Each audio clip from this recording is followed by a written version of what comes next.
The pandemic has upended life for millions, but the deepest impact may be on women, specifically women of color. They are losing jobs at an alarming rate during the crisis. And many are choosing to step away from work to handle child care and homeschooling. As Josie Sturman uncovers in tonight's Spotlight on America, the ripple effects of a gender recession could be felt for decades. This one. What is this one? Hema Zamero is like millions of moms right now, playing teacher, giving math lessons in a makeshift classroom, then throwing out some Legos so she can log on to work her full-time job. It's been really, really challenging, to be honest. So we are fortunate we can make it work, but not everybody has that option, unfortunately. Zamero understands that better than most. She's not only a mother of two, but also a professor at the University of Arkansas who's been researching the impact of the pandemic on families in this unique crisis. She says the data shows women are paying a heavier price, with more female-dominated industries impacted, more jobs for women lost, and more childcare demands as a result of school closures, with surveyed moms taking on increasing roles as the pandemic drags on.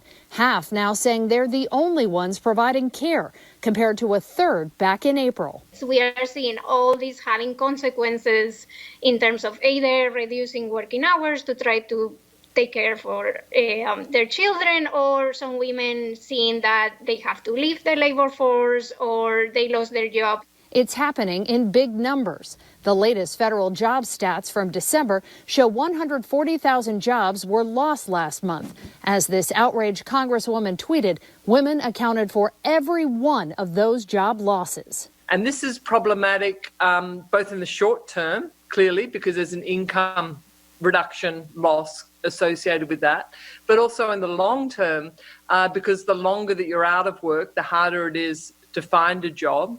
That's just the beginning, according to Jenny Klugman with the Georgetown Institute for Women, Peace and Security. She says women who are forced out or choose to leave jobs because of coronavirus lose out on opportunities for future advancement, often erode critical savings that put them at financial risk, and also miss out on pension and Social Security contributions that impact their retirement. And the ripples of this, you're saying, could last decades. Indeed. Ripples of instability that Klugman says could be helped with better income protections, broader parental leave policies and child care support, bigger efforts to keep kids in schools, and a brighter light shining on the challenges women are facing. That applies especially to women of color and those in the prime working ages of 25 to 54, which data shows are taking the hardest hit in this female recession. Until that happens, women like Hema are making it work. For her family, that means a Sunday meeting with her husband, where a calendar is scribbled with notes for the week, colored markers detailing the unrelenting challenges women face trying to keep their world spinning in a global pandemic. I'm Josie Sturman for Spotlight on America.